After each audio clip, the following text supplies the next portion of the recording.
체리새우 비빔끓입니다. 우리 서현이부터 시작하겠습니다. 이 책의 내용에서 이, 이 주인공이 다섯 손가락 친구들에게서 은따를 당하는 기분이 계속 들었는데 직설적으로 말을 못했잖아. 근데 만약 그 시간을 되돌려서 은따를 당하고 있는 기분이 들었으면 너네는 어떻게 할 거야? 하경이. 자, 하경이 은따를 대답하기, 잠깐만. 하경이 대답하기 전에 성현이 다섯 손가락 얘기는 알아? 네, 아니, 저 그래도 90초까지 읽었어요. 그러니까 다섯 손가락 얘기는 아냐고. 아, 네. 근데 이제 그 다섯 손가락 멤버에 자기가 합류되었다고 해서 기뻐했는데 알고 보니까 그들 사이에서 약간 은따당하는 기분을 느낀 거지. 그래서 쉽게 질문하면, 성현이 네가 만약에 믿었던 친구들이 또 은따당한다는 사실을 알았을 때 너는 어떤 액션을 취할 거냐? 이게 질문이야, 성현아. 네. 하경이 얘기하면 돼. 어, 저였으면은 은퇴인 걸 알아도 일단은 그냥 친구로 지내면서 두고 봤을 것 같아요. 왜냐면은 은퇴를 당한다는 게 느낌일 수도 있고 아니면 사실 이 다현이라는 이 인물이 사실 친구도 없고 살짝 친구들 사이에서도 외톨이라고 해야 되나? 그런 느낌이었기 때문에 제가 다현이의 입장이었다면 친구가 없어질 게 두려워서 그냥 그렇게 계속 지냈을 것 같고 너무 심해지면 그때는 제일 친한 친구였던 설아에게 조금 말을 던지거나 물어봤지 않았을까라고 생각을 했습니다.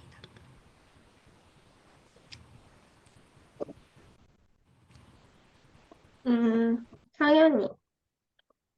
그래도 좀 약간 얘네야 나를 만만하게 못 보게 좀 세게 나갔지 않았을까요? 나라면 그냥 말 던졌을 것 같아. 친구가 없다고 해도 응따를 당한 친구 사이에 껴있는 것보단 그냥 혼자 있지, 혼자 있는 게 낫지 않은가라고 생각했어. 선생님은요? 네, 저라면, 일단은 저도 하경이와 비슷한 입장인데 상황을 좀 살펴볼 것 같습니다. 해서 정말 내가 은따당하는 게 맞는지, 그 부분들의 상황을 살펴보고, 그 다음에 그 상황을 개선시킬 수 있는지, 내가 그 상황을 개선시킬 수 있는지, 그리고 그 친구들이 나한테 정말 필요로 하는 친구들인지, 내게 중요한 친구들인지, 아니면 기회적으로 어쨌든 또 다른 뭐 사람들을 사귈 만한 어떤 그런 사람들이 있는지, 뭐 등등 여러 계산을 하지 않을까. 그리고 심지어는 나를 은따시켜 감히 이것들이 하면서 그것들한테 어떻게 복수를 할지, 뭐 이런 마음을 먹을 수 있을 것 같고, 어쨌든, 상황을 살필 것 같습니다. 그래서 그들이 정말 잘나고 내게 필요한 사람이라면 좀 굽히지 않을까. 그리고 이제 어쨌든 더 그들과 좀 친해지려고 노력하지 않을까라고 생각이 들고 서일처럼 이렇게 자신감 있는 사람이 아니어가지고 어 관두라지 뭐 이러면서 감히 뭐 이러면서 혼자도 괜찮다라고 하기에는 혼자일 수 있을까라는 부분에서 자신이 별로 없습니다. 네. 여기서 이 다섯 모듬 중에서 제일 싫어하는 노은유랑 같은 조안 했을 때 계속 망설이다가 결국 가게 되잖아. 너네들은 얘네들이 그 모듬에 간 거, 다섯 손가락을 놔두고 거짓말하면서 간 거에 대해서 어떻게 생각해? 일단 하경. 어, 나는 반말로 진행을 해보자면 나는 일단 어쩔 수 없었다고 생각하는 게 모든 과제고 학교에서 지내다 보면 사실 늘 친한 애들이나 좋아하는 애들하고만 모둠이 되는 게 아니고 그렇다고 그 과제를 포기하긴 어려운 상황이니까 그렇게 그냥 따로 싫어하는 애들인데 따로 만나서 불편함을 준 것도 아니고 그냥 모든 과제로 만난 것이라 물론 노은효라는 친구를 이 나머지 네 명이 너무 싫어하기 때문에 좀 망설여졌긴 할 것 같지만 어쩔 수 없었다고 생각은 해. 그리고 그렇게 엄청나게 잘못된 일이라고는 생각이 안 들었어. 응.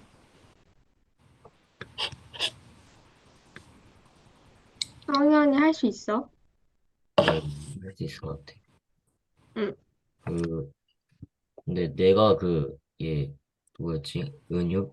걔를 싫어한다기보다는 다현이랑 같이 놀던 그 친구들이 은유를 싫어하니까 약간 자기는 좀 비위 좀 맞춰주고 그냥 이런 식으로 하는 거였으니까 글쎄 굳이 그리고 심지어 수행평가에도 들어가는 모든 활동이니까 그냥 눈치 조금 봐가면서 같이 끼지 않았을까 싶어.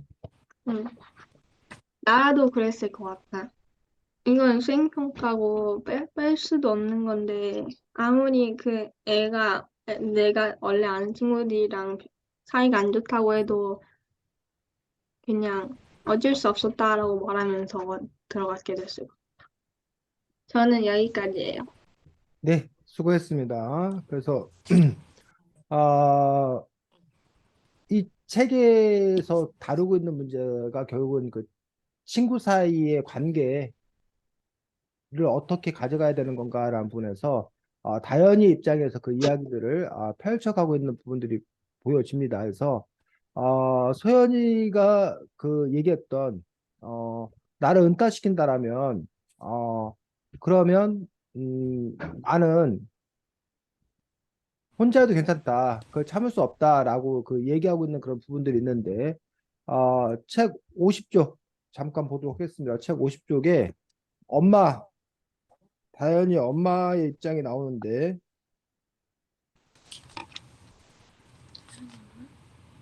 밑에서 일곱째 줄 찾은 사람 읽어볼까?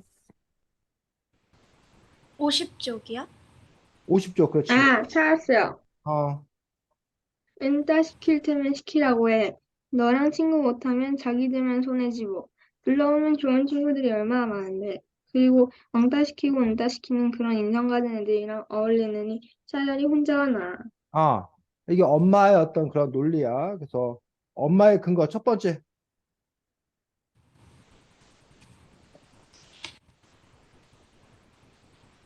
엄마의 근거 첫 번째가 뭐, 근거 뭘 들고 있어, 지금?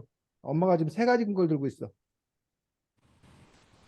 개들과 놀지 말아라 라고 말하는데 주장은 개들과 놀지 말아라야.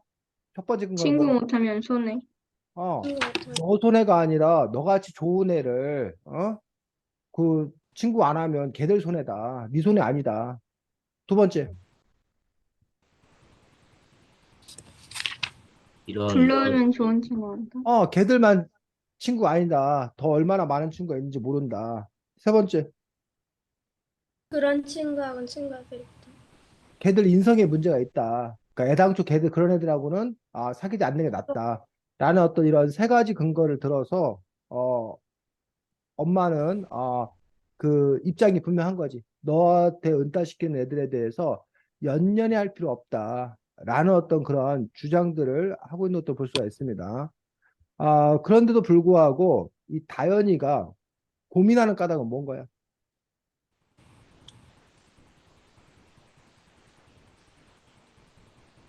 다현이가 고민하는 까닭은 엄마와 같은 이런 입장이면 그것에 대해서 고민할 필요가 없는데 다현이가 고민하는 이유는 놀 친구가 얘네밖에 없어. 친구가 음, 그러니까 친구가 없으면 왜 하긴 놀까? 친구가 친구가 이내 친구밖에 없는데 이내 친구라도 없으면 외톨이가 되는 거니까 조금 그것에 대해서 두려움이 있잖아. 그러니까 다시는 죽어도 그 위에 그러네. 엄마 나 다시는 죽어도 은따 같은 건 되기 싫거든이라고 하는 부분에서 은따 은근히 따돌림 당하는 것들. 그러니까 사실은 이게 왕따하고 은따는 좀 다르잖아. 음. 왕따는 노골적이고 그리고 이렇게 정신적이고 신체적인 가해가 그 뭐야 직접적인 그 피해가 이렇게 있는 거잖아. 왕따는 상대적으로 뭐 걔를 뭐 때린다던가 괴롭히다던가 뭐 이런 부분인데 비해서 은따 같은 경우는 일단 이른바 물리적인 폭력이 가해지는 건 아니잖아. 언어적인 물리적인 폭력이 가해지지 않고 말 그대로 은근히 그냥 그 애를 그 배제시키는 거잖아. 배제시키는 근데요, 서연이 언어 폭력은 있지 않아요, 그러면? 은따도? 네. 그러면 그게 은따야 왕따지? 음. 은따는 어쨌든 어, 그 겉으로 드러나지 않는 거잖아. 노골적으로. 근데 언어 폭력을 하면은 그건 은근히 따돌리는 게 아니라 노골적으로 따돌리는 거 아닌가? 서연이가 물론 이제 사람마다 그 개념이 다를 수 있어. 서연이가 정의하는 은따 왕따의 개념이 다를 수 있는데 선생님이 개념 정의하는 은따 왕따의 그런 개념들인데 그러니까 이른바 어떤 선생님 얘기를 계속 하자면 물리적인 폭력적인 언어적인 폭력을 당하지 않는 어떤 그런 상황이야.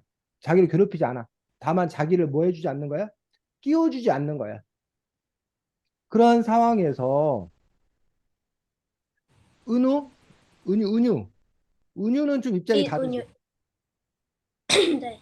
은유는 사실은 그 현재 은따당하는 상황이잖아. 네. 그런데 은유는 그거에 대해서 별로 개의치 않잖아. 네. 응?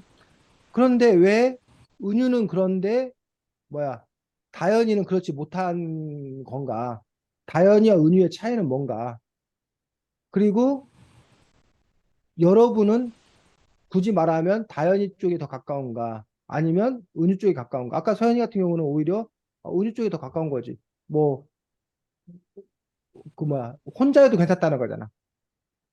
소연이는 난 혼자여도 그냥 친구 없어도 살 수 있다라는 어떤 그런 부분들인데 반면에 다현이 같은 경우는 친구 없이 못 살아. 이기 때문에 이렇게 연연해 할 수밖에 없는 어떤 그런 상황들이거든. 하경이는 어떤 것 같아? 본인 스스로는 너는 어느 쪽에 더 가까운 것 같아? 너에게 친구란 뭐야? 저는 음, 친구랑 사실은 그렇게 다현이만큼 연연하진 않는 것 같아요. 왜냐면은 뭔가 친구와 갈등이 있을 때 그 친구가 무슨 외톨이가 될까봐 두려워했던 적은 없기 때문에 그렇지만 굳이 말하자면 은유에 가깝지만 완전 은유는 아니고 그 중간 정도에 있는. 그러니까 하경이는 은따를 당해보거나 친구가 없어 본 적이 없기 때문에 어? 음, 친구가 없어도 괜찮지 않을까라고 그 막연하게 생각을 하는 거야. 그리고 혼자여도 괜찮을 것 같다. 근데 혼자인 적은 없다. 그래 그래. 성현이는 어때? 질문 좀 다시 한 번만. 어? 질문 좀 다시 한 번만 해주세요. 아니 성현이 너한테 친구는 어떤 의미가 있는지, 친구. 성현이 너는 혼자일 수 있는지, 이 책에 나오는 다현이 캐릭터, 은유 캐릭터라는 부분들에서 굳이 말하면 어느 캐릭터에 더 가까운지. 그래도 저는 어느 정도는 좀 다혈 쪽에 가까운 것 같아요. 음, 혼자 있으면 좀 외로움을 많이 타가지고, 음. 네. 그러면 성현이 너는 친구를 네가 주도하는 편이야? 아니면 너가 이렇게 다이어처럼 끌려가는 편이야? 물론 누구냐에 따라 달라지겠지만 그 관계라는 게 있잖아. 그 관계를 네가 이렇게 객관적으로 놓고 봤을 때 뭐 예를 들면 이 책에서 이런 얘기 나와. 항상 문자의 마지막은 나다. 기억나? 제일 앞에? 카톡 같은 거 할 때 네. 네. 마지막 그를 자기가 하는 어떤 그런 부분들. 그리고 이 저게 보면 다현이 같은 경우에 늘 친구들을 좋게 말하면 도와주는 거야. 배려하는 거야. 근데 그걸 좀 나쁘게 얘기하면 친구들 뒤치다거리 하는 그것들이 일종의 그 친구들에게 좀 이렇게 절절 매는 어떤 그런 관계인 거지. 뭐 그렇게 놓고 봤을 때 성현이는 너의 어떤 그 친구 관계나 이런 걸 봤을 때 너는 어떤 것 같아?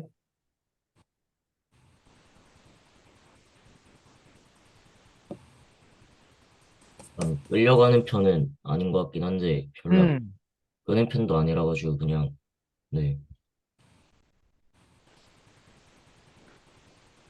별 문제 없는. 네.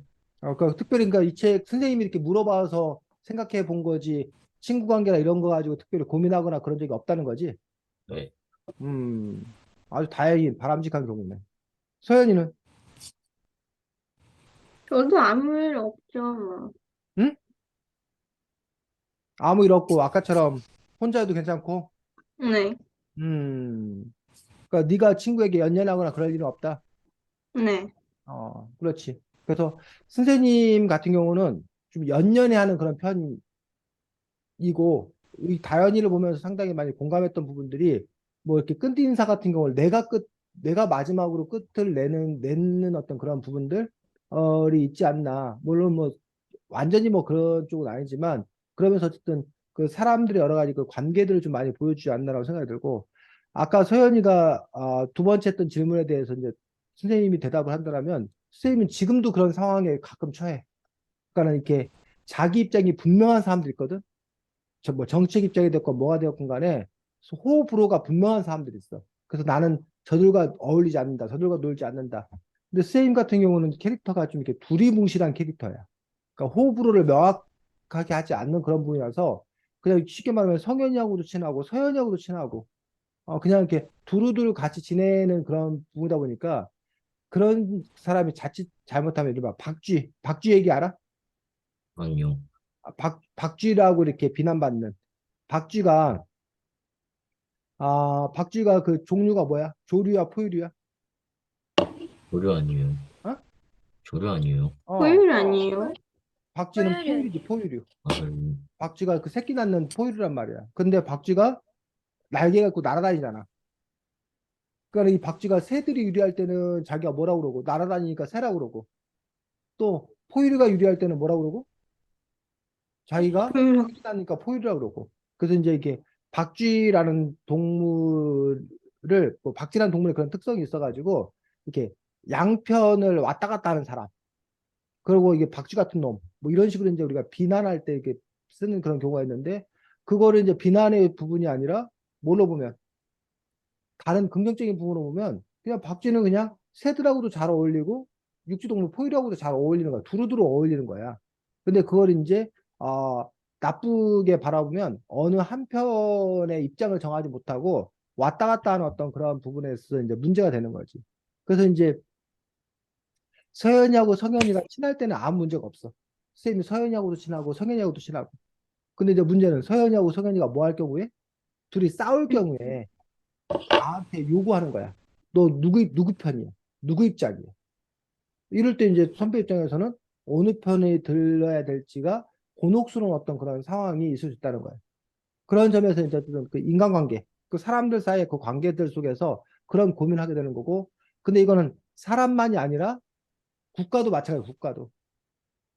지금 현재 우리나라가 어디와 어디 사이에 껴가지고 중, 네. 중국하고 미국 사이에 껴가지고 물론 이제 이번 정부 들어서는 입장을 분명히 하고 있어. 이번 정부는 지금 어느 입장이야? 어느 편에 섰어? 국, 어? 미국, 미국. 이번 정부는 완전히 미국 편에 서갖고 한미일 뭐 삼각 그 편대를 저기 해서 이런 뭐야 중국에 맞서겠다라는 어떤 그런 외교적 입장을 분명히 한 어떤 그런 부분을 갖고 있다는 얘기. 반면에 이제 이 전 정부 같은 경우는 이른바 실용외교 뭐 이런 얘기들을 하면서 이렇게 전략적 모호성이라고 그러는데 일부러 어느 편을 뭐 하는 거야? 안 드는 거야. 그러면서 뭐야 자기 우리에게 이익이 되는 쪽을 더 우선해서 이렇게 관계를 이렇게 맺어가는 우리가 흔히 말하는 줄타기 외교 뭐 이런 것들이 이제 이 전 정부의 외교 방침이었더라면 그에 비해서 이번 정부 같은 경우는 상대적으로 이제 뭐야 한미일 삼각공조에 완전히 이게 편을 서는 그런 부분에 대해서 한쪽에서는 이념을 분명히 했다는 점에서 오히려 잘 썼다라고 얘기를 하고 있고 한쪽에서는 너무 어리석은 결정이다. 너무 위험한 결정이다.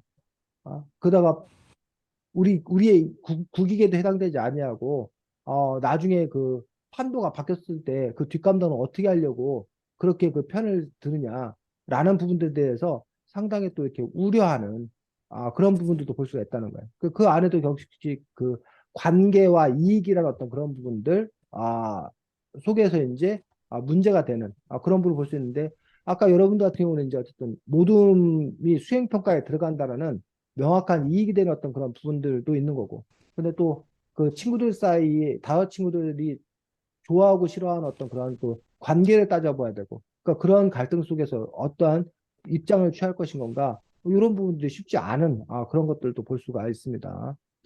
자, 하경이 진행하겠습니다. 네. 그래서 이 책은 전체적으로 그냥 학생들의 친구 관계에 대해서 쓴 책인데 이 책 58쪽에도 나오듯이 원래 누구 한 명이 그래 좀 이상하지 않아? 이렇게 씨앗을 뿌리면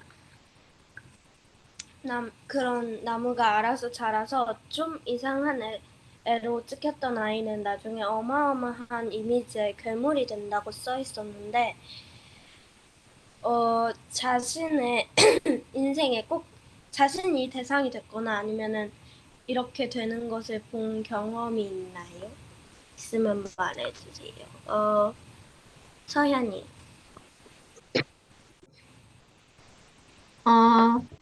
본 적이 있는 것 같긴 해. 막 엄청 뚜렷하게 이상한 애로 찍히거나 그런 일까지는 없었는데, 한 번 어떤 애가 소심한 애라고 딱 찍혔었는데, 그 이후부터 걔랑은 막 애들이 소심하니까 말을 안 걸려고 그런다든지, 약간 그런 면이 좀 있긴 했어. 성현이.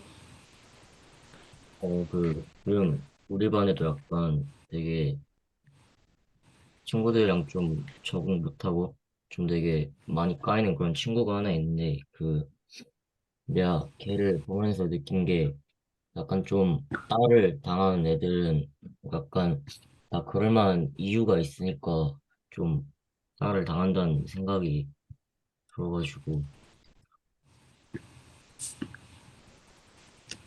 어, 나는 나는 계속 약간 그런 걸 보게 되는데 뭔가 처음에 어떤 애가 쟤 조금 특이한 것 같아. 조금 뭐라 그래야 되지?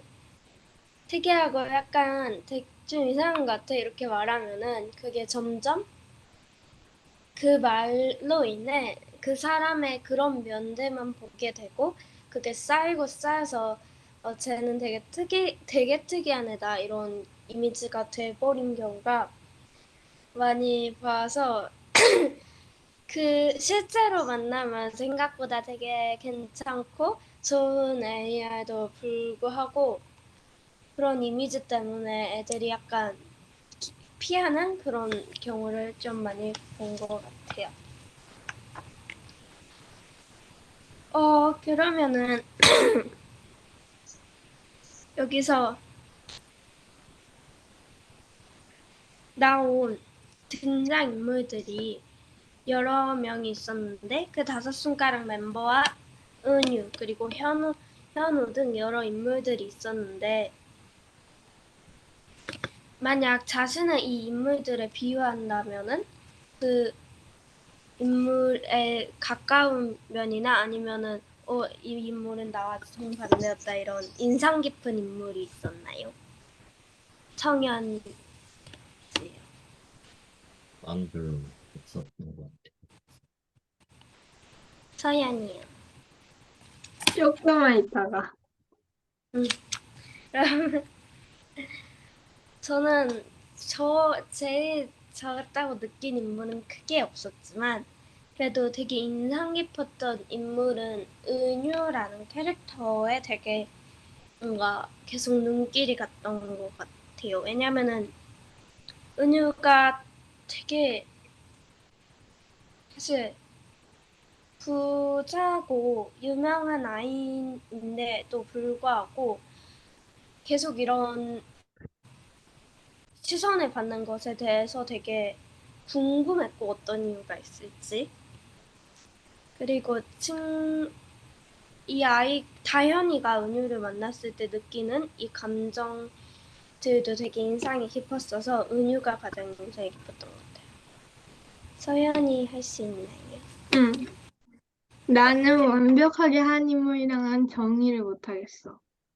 음, 나는 아람이랑 은유랑 시우? 시우였나? 시우가 섞인 사람인 것 같아. 음, 약간 은유 같은 면이 있지만 시우 같은 면도 있고 가끔 보면 어떤 애들한테 약간 아람이 같은 면도 나오는 것 같아서 좀 내가 이해했구나 싶었어. 네. 선생님. 근데 아까 저도 얘기했듯이 뭐 다현이 같은 측면이 좀 더 강하지 않나라고 생각을 하는데, 근데 뭐 꼭 뭐 다현이처럼 연연해야 한다는 측면에서 뭐꼭 그렇지도 않은 게, 저 역시 그냥 뭐 어느 순간에는 또 냉정하게 아닐 수 있다라고 생각이 들기 때문에, 그냥 남자아이들 중에서 어, 그 누구였지? 뭐 그, 네, 잘 모르겠습니다. 네. 네, 잘 저 모르겠습니다. 여기까지. 네. 지금, 하경이가 첫 번째 제기했던 문제부터 우리가 조금 더 얘기를 해보도록 하겠는데, 하경이 아까 읽어줬던 그 52쪽의 부분에서 이 작가는, 누구 한 명이 그게 좀 이상하지 않아 이렇게 씨앗을 뿌리면 다른 친구들이 싹을 틔우고 그다음부터 나무가 알아서 자란다라는 식으로 되어 있다는 거야. 근데 그거에 대해서 이제 석연이가 대답하는 거는 결이 좀 달랐어. 그래서 이 작가는 어쨌든 좀 이렇게 폭발적으로 누가 툭 던졌는데 그게 막 이렇게 걷잡아서 커졌다라는 식으로 얘기를 해서 아, 그 뭐라 그러나 원래 시작은 미미했다? 별일 아니었다? 근데 이게 막 괴물처럼 커져가는 그런 과정이 이해할 수 없다. 라는 식의 어떤 그런 부분이었더라면 성현이 같은 경우는 뭐라고 분명히 얘기했냐면 그렇게 따당하는 아이들의 특성을 보면 따당할 만한 짓을 한다. 라는 부분에 있어서 그런 점에서 이제 그 책임 관계 왜 이런 은따나 왕따가 이런 문제가 생기는 건가 라는 부분에서 이른바 가해자 뭐 생각 없이 던진 말 장난으로 던진 말 이런 것들이 막 걷잡을수 쌓여서 그런 엄청난 그런 문제가 생겨난다 라고 얘기하는 어떤 그런 측면들 의 문제로 그런 관점으로 볼 건가? 아니면 성현이가 얘기했듯이 오히려 그 문제는 가지고 있었다. 왕따 당하고 은따 당할 만한 애들이 그럴 그 여지를 제공했다. 그렇기 때문에 그 문제가 발생을 한 거다. 라는 쪽에 더 무게가 실리는 건지 서현이는 어떻게 판단돼? 음, 전 좀 그럴 만한 것 같아요. 성현 입장과 비슷하다? 그 네. 왕따나 은따 당할 만한 애들이 그럴 여지를 제공한 거. 좀 약간 그냥 막 애들 옆에 왕따 당한 애들 보면 좀 눈치가 없어요. 눈치가 없어서 문제가 생긴다. 네. 그러면 그런 애들에게 왕따나 은따를 시키는 거는 그러면 왕따 은따를 시키는 애들이 별 문제가 없는 거네? 그건 아니죠. 왕따 자체가 문제가 있긴 한데 어, 걔가 왕따가 당할 만한 타겟에는 이유가 있는 것 같아요. 그럼 뭐 어떻게 되는 거야? 쉽게 말해서 맞을 짓을 했으니까 맞는다라는 거 아니야? 어? 아니죠. 그러면 맞을 짓 했는데도 때리면 안 된다? 걔네들은 무조건 어. 누군가를 때리고 싶은데 걔가 타겟이 됐다 이거죠. 아, 아, 그러면 무조건 누군가를 때리고 누군가를 싶은데 때리고 여지를 제공. 싶었는데 때리고 싶은데 너 잘 걸렸다. 네. 근데 때리고 싶다 하더라도 걔들이 아무나 때리는 건 아니다. 네. 서현이는 그렇게 바라본다, 그 문제를. 그래, 그래. 그러면 서현이 입장에서 그 문제가 해결돼. 예를 들면, 때리는 놈이 잘못이다 그러면 때리는 놈을 혼내면 되잖아, 기본적으로. 또는, 그렇죠. 맞을 짓을 네가 했네라고 하면, 맞을 짓을 하지 말라고 해야 되잖아. 응? 그럼 둘 다 서현, 문제죠. 둘 다 문제다. 둘 다 문제다. 그럼 너 같은 경우 해결책이 두 가지 방향으로 동시에 진행이 되겠네. 하경이가 보기에는 하경이는 아까 이 책 저자였던 그런 부분에 입장을 얘기했는데. 어, 원래 되게 크게 생각은 없었는데 세연이의 의견을 듣고 살짝 생각이 생긴 것 같은데 음, 사실 그 채연이의 말이 이해가 되는 게 늘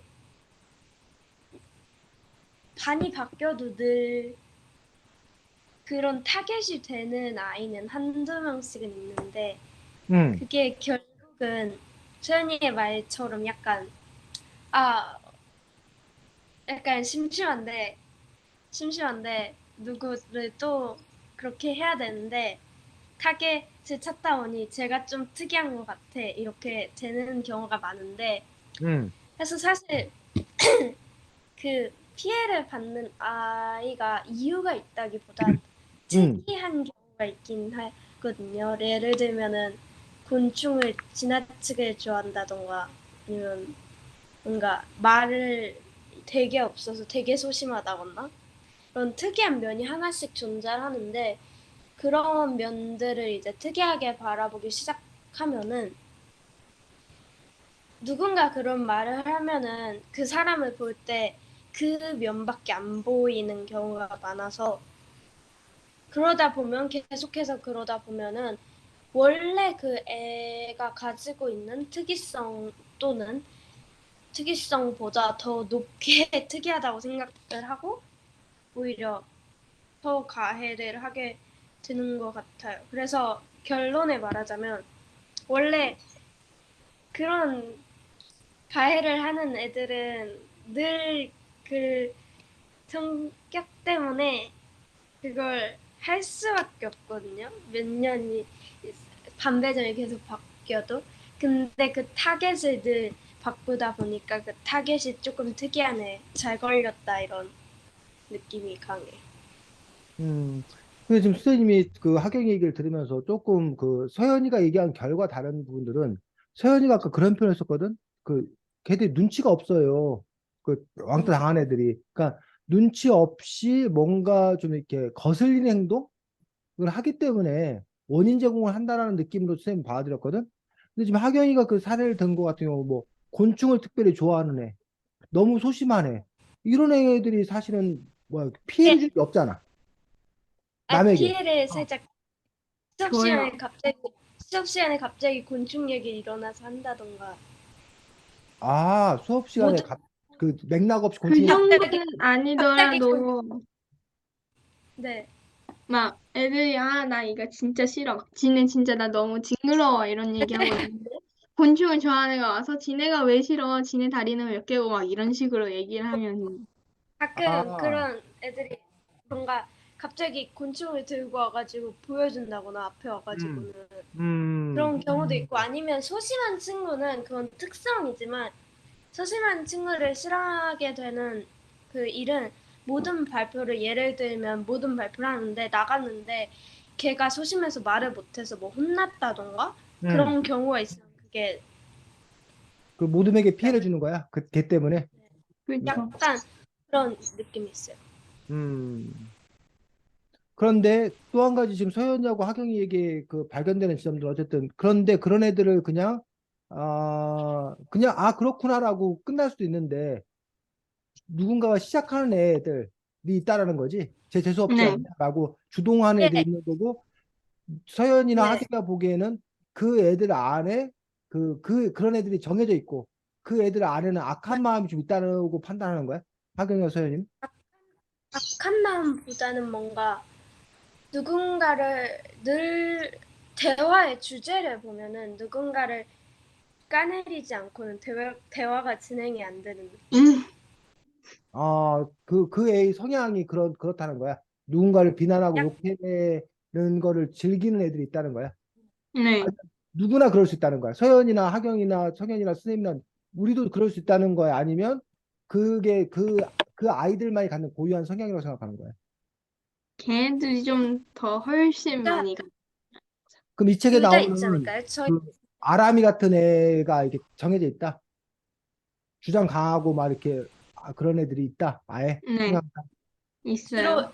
주로 약간 인기 있는 애들이 그룹을 만들어서 몇 명을 같이 다니면서 그 다섯 손가락 같이 걔네들이 이제 대화의 주제가 늘 누군가를 까내리거나 같이 다니면서 약간 딸을 시키는 이런 근데 서연이는 이 책 읽다 보니까 그런 모습이 너한테도 있는 것 일부분 있는 것처럼 보였다.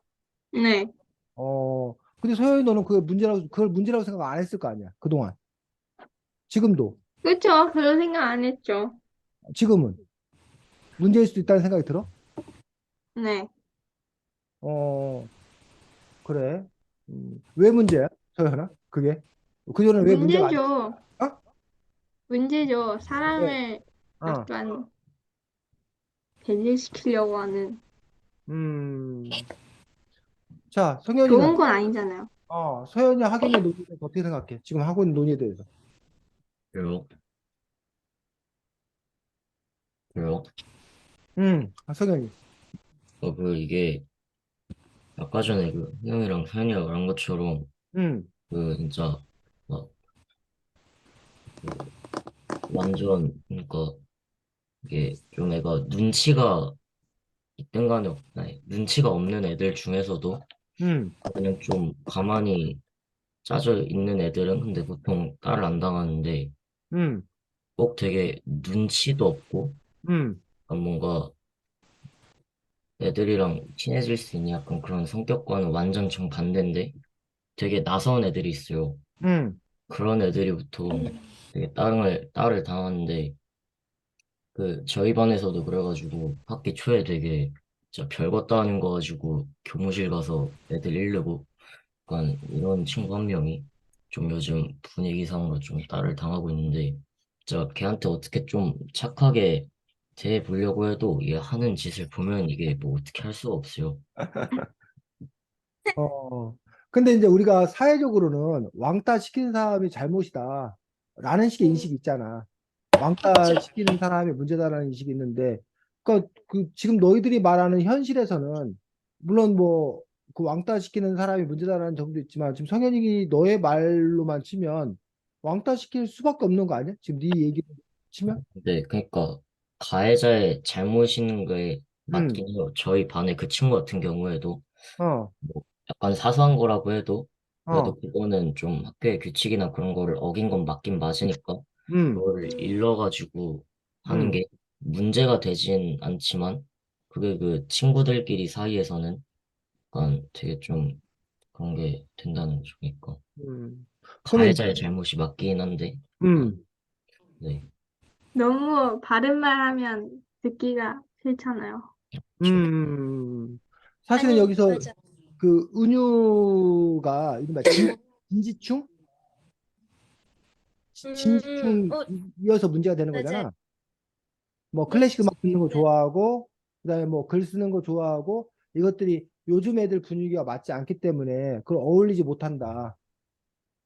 라는 그, 어떤 그런 부분들에서 문제가 되는 건데, 물론 그 결이 좀 다를 수 있는데, 어쨌든 그럼 석연이, 그럼 이 문제는 어떻게 해결된다는 거야? 너희 반의 문제는 어떻게 해결돼야 돼? 그럴 수밖에 없는 거 아니면 뭐 해결의 방법이 있는 거야? 딸을 당한 친구가 자기 성격을 어떻게 뜯어 고치지 않는 이상 근데 이거는 계속 학년이 바뀌고 반이 바뀌어도 계속 그 친구는 네, 다른 친구들한테도 딸을 당할 것 같아요, 제 생각에는. 그렇군. 자, 그래서 이 책 같은 경우는 그동안 많은 그런 작품들이 주로 이제 그 왕따시키는 그 사람의 잘못이다. 그래서 뭐 그 사람이 뭐 이렇게 받게 된다. 뭐 이런 부분이었다라면 요 이야기에서는 오히려 이제 그 은퇴하던 다현이가 뭐야, 바뀌어가는 과정, 성장해가는 과정, 뭐 이런 부분을 그리고 있다는 점에서 조금 다른 거고, 그렇다면 그 성현이 그 반의 그 친구가 어떻게 성장하고 바뀌어가야 되는 건가, 뭐 그런 부분들이 또 이렇게 관심이, 그런 부분들에서 어떻게 그 문제들이 해결돼야 되는 건가, 우리가 또 좀 살펴볼 필요가 있지 않나 싶습니다. 제가 진행할까? 서현이하고 저, 하경이하고 진행했는데, 말해, 근데 지금 음, 어제 사숙제 하다가, 음. 아니, 저도 침대에서 잔 게 아니라 책상 앞에서 잤거든요. 숙제하다가 책상 앞에서 잠들어야 되는 이 중딩의 그 현실을 그래. 그래서 결론이 뭐야? 결론만 이게 저 지금 목이 너무 아파요. 목이 너무 아파. 그래서 저 진행 최소한 아, 늦게 들어도 죄송한데 좀 듣기라도 할게요.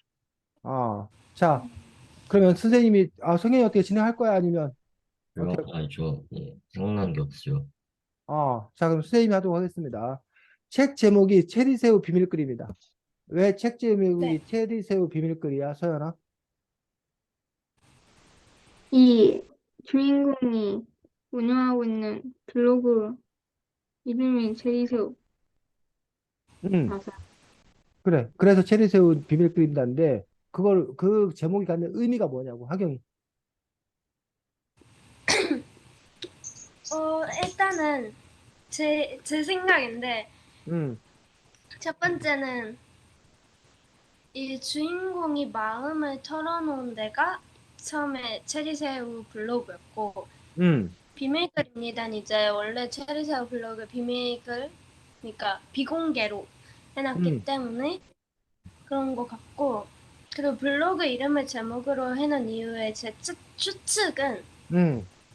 추측인데 그 작가의 말에 작가분이 이 책을 되게 댓글을 다는 심정으로 썼다고 하셨잖아요. 그래서 더 응.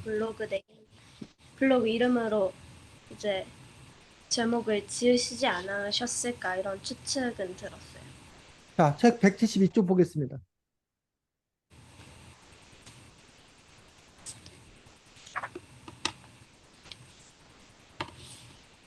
자, 책 172쪽에 보면, 공개로 돌리기 전에, 중간에, 공개로 돌리기 전에 몇 가지 글을 정돈할 필요가 있었다. 먼저 블로그 이름을 체리새우로 정한 사연을 짧게 수정했다 해서 그 짧게 수정한 그 부분들 읽어주겠습니다. 누가? 찾은 사람이. 근데 저 뭔가 쪽수가 달라요. 그래? 172쪽. 이 책 아니야? 근데 이게 요즘 리커버 개정판 그렇구나. 개정 그러네. 너는 하드 커버네. 네. 어, 전 선생님하고, 이렇게 나오는데요. 선생님하고 쪽수 같은 사람 없나? 너도 또 달라? 그러네. 선생님 책은 172쪽인데, 이걸 뭐라고 설명해야 되지? 일기장 쓴 것 중에 5월 19일 일기. 저 그거 나와요, 저. 5월 저 19일 두 번째 나와요. 글. 5월 19일 두 번째 글에 외갓집에서부터 읽어주면 돼. 찾은 사람이. 저요. 읽어줘. 외갓집에서 체리새우를 처음 보았다. 흡초 가득한 어항에서 나는 것처럼 헤엄치는 모습이 예뻤다. 맑은 물에서 사는 담소새우고 몸집이 자라면 주기적으로 탈피를 한다. 긴 껍질을 벗어버리고 점프하는 모습이 무척 신비로웠다. 계속 읽어. 마지막에 체리새우처럼 자유롭게 탈피하고 싶다는 문장을 썼다 지웠다. 지금까지 비워주었던 프로필 소개란에 짤막한 글도 적었다. 거기까지 일단. 거기까지 적어두면. 자, 지금 쌤이 이 부분을 읽으라고 한 이유가 있는데, 아까 왜 이 책의 제목이 체리새우 비밀글입니다. 라는 질문을 했었고, 쌤이 특별히 이 부분을 읽으라고 한 이유가 있는데, 왜 이 부분을 읽으라고 했을까?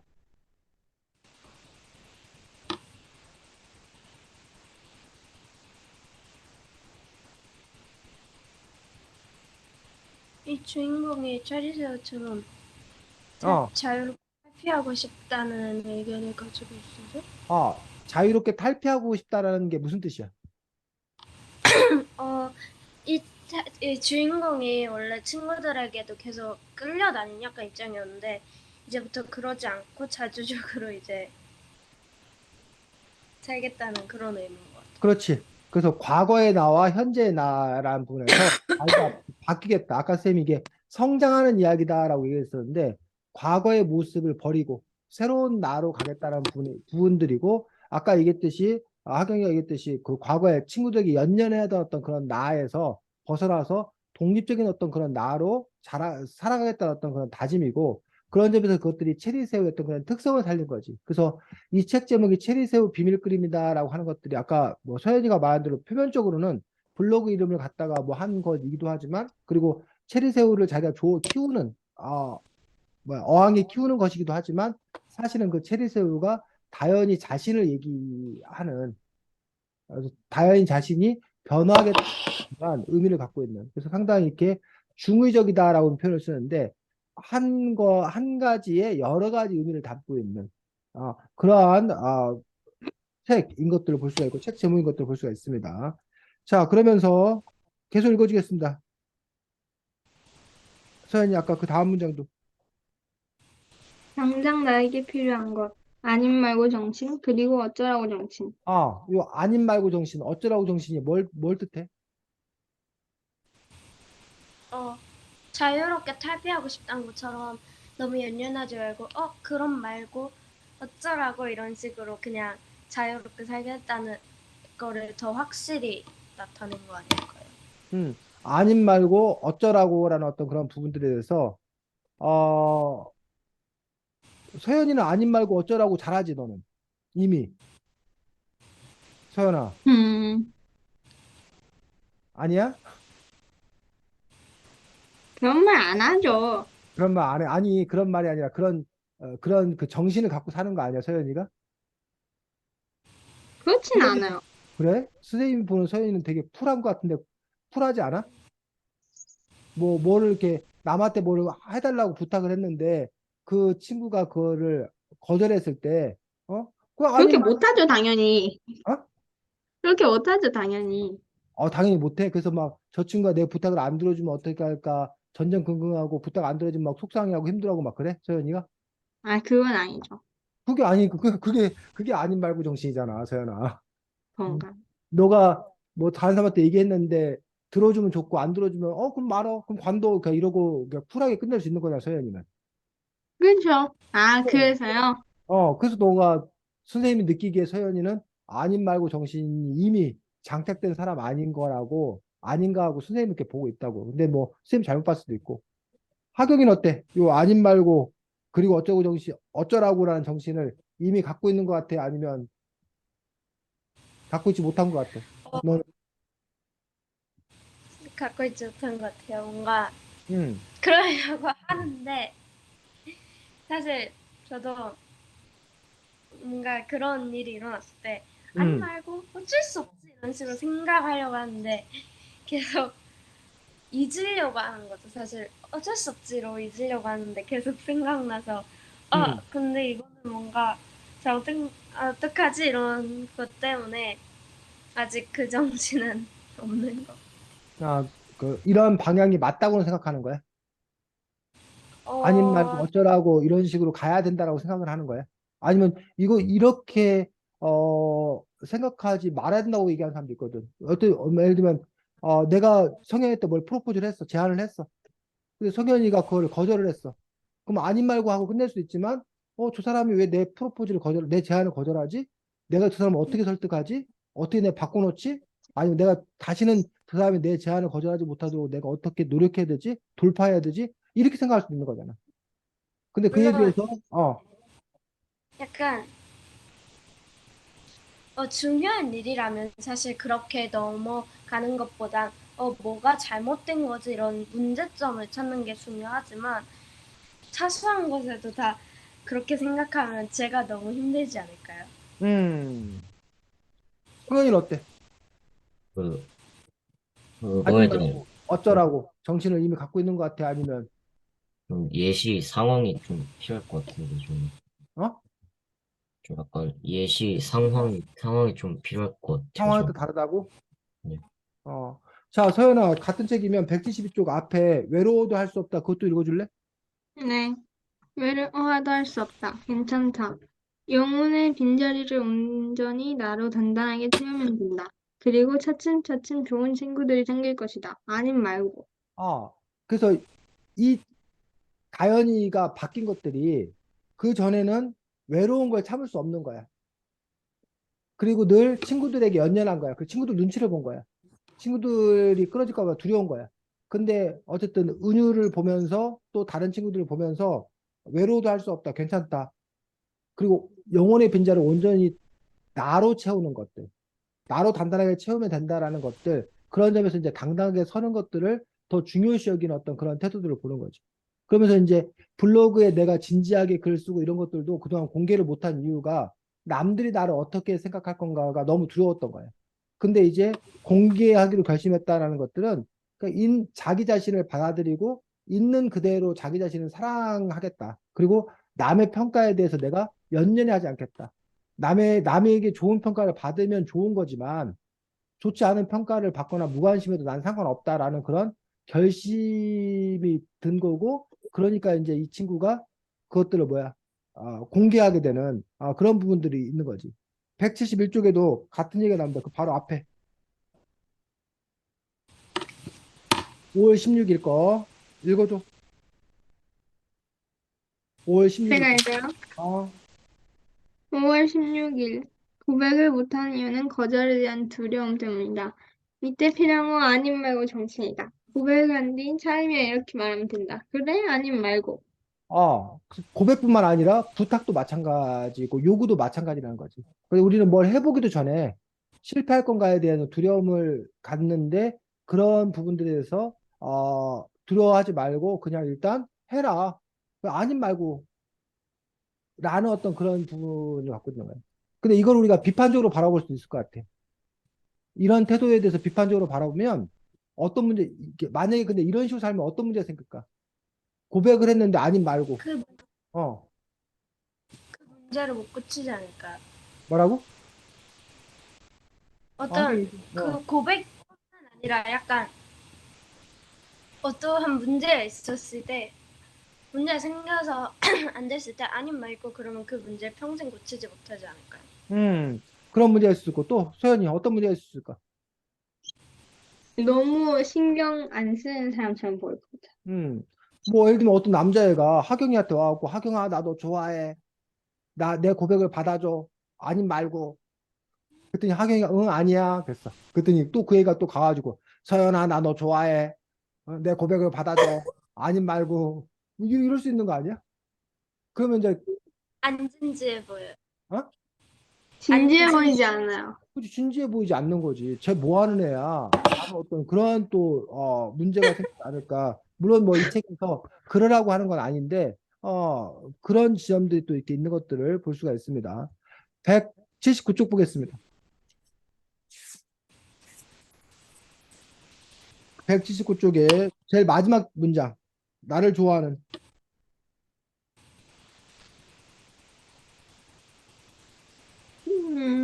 읽어줘, 소연이. 못 찾은 거야?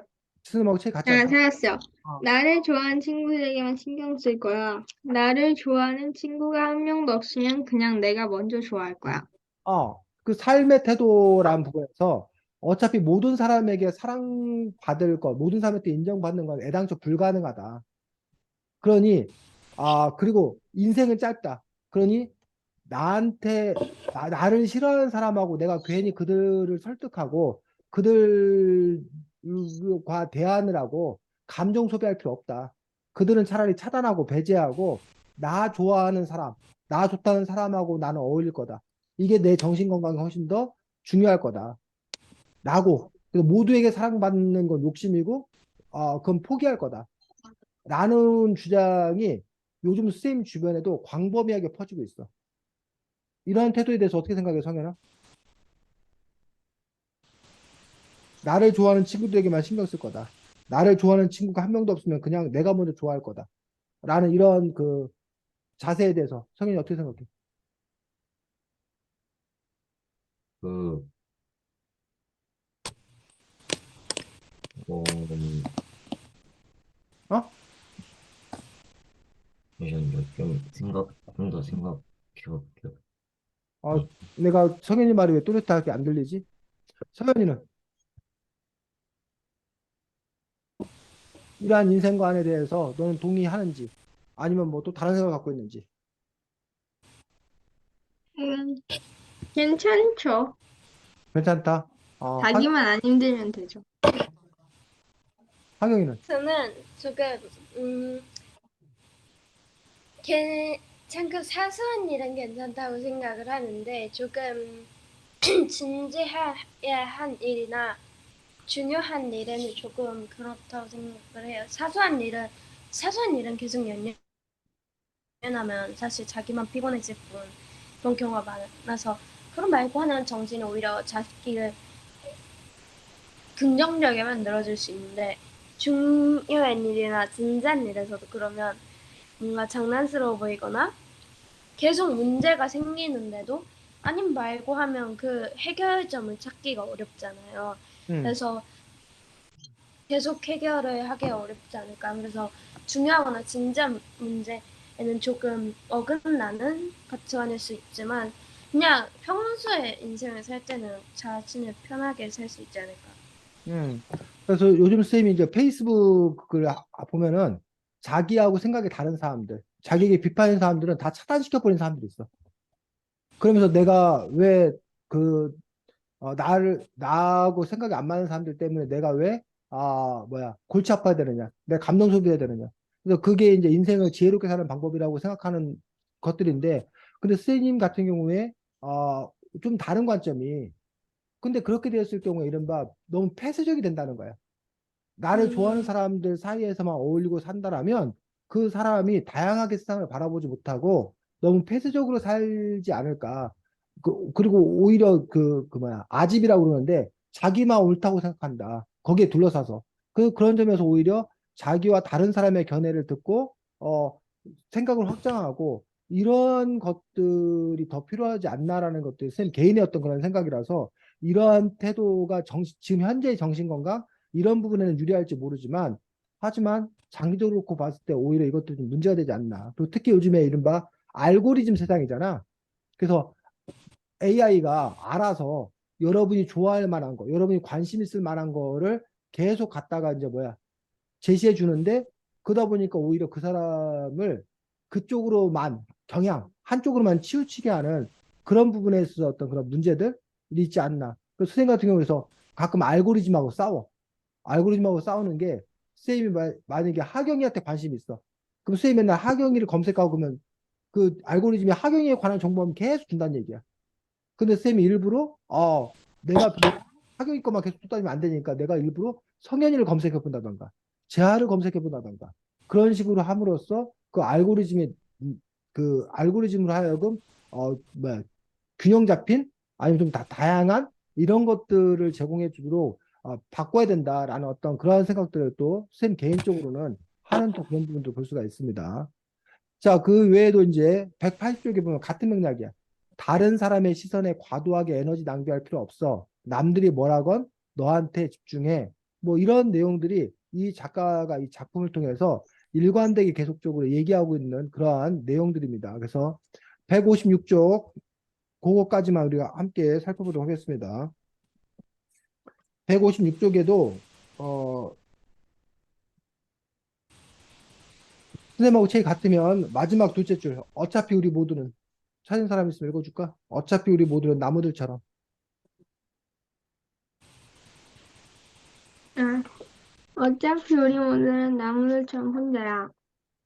좋은 친구라면 서로에게 햇살이 되어주고 바람이 되어주는데 독립된 나무로 잘 자라게 서로에게 도움이 되는 존재. 그러다면 과제할 때 너희처럼 좋은 친구도 만나고 봉사활동이나 마을 밥집하면 거기서 또 멋진 친구들을 만나. 그럼 됐지 뭐. 요 부분들이 결국은 이 책의 작가가 끊임없이 얘기하는 그런 주제 문장이 아닌 건가. 즉, 독립된 사람으로 살아라. 그러니까 여러분들이 난 너 없이 못 살아. 둘도 없는 친구 또는 뭐 사랑, 그럼 나중에 결혼, 뭐 연인 그렇게 됐을 때 우리는 하나야 라고 생각하는데 이 책은 그거에 대해서 반대하는 거지. 우리는 하나야가 아니라 우리는 그냥 뭐야? 독립된 주체야. 하경이는 하경이고 서현이는 서현이야. 그런 독립된 주체가 우선이고 그 가운데서 서로 협력하는 어떤 그런 관계가 바람직한 관계 아니겠는 건가? 라고 이 책은 그렇게 얘기를 하고 있는 거야. 반면에 과거의 어떤 그런 전통적인 생각들, 뭐 이런 친구, 그러면 우리 모두가 다 일치해야 되는 거야. 하나가 돼야 되는 거야. 부부, 서로 사랑하니까 하나가 돼야 되는 돼야 되는 거에 대한 어떤 그러한 생각들. 근데 그러한 것들이 지나치면 집착을 낳고, 서로를 이렇게 괴롭히는 그런 관계가 될 수 있다라는 거에 대한 그 문제 제기들, 그런 것들을 하고 있는 책이 아닌가. 근데 어쨌든 이런 가치관에 대해서 여러분들이 동의하고 동의하지 않고는 또 여러분 각자의 어떤 선택일 거라고 생각이 듭니다. 다음 주에 글쓰기는 이 다현이가 블로거잖아, 블로거. 블로그에다가 자기 글을 네. 쓰잖아. 그래서 만약 여러분이 블로거라면 이란 상황 설정을 하는 거야. 블로거라면 여러분이 블로그를 운영한다라면 여러분은 어떤 글을 쓸 건가? 그래서 여러분들이 글을 블로그에 올릴 글 두 편을 써오면 됩니다.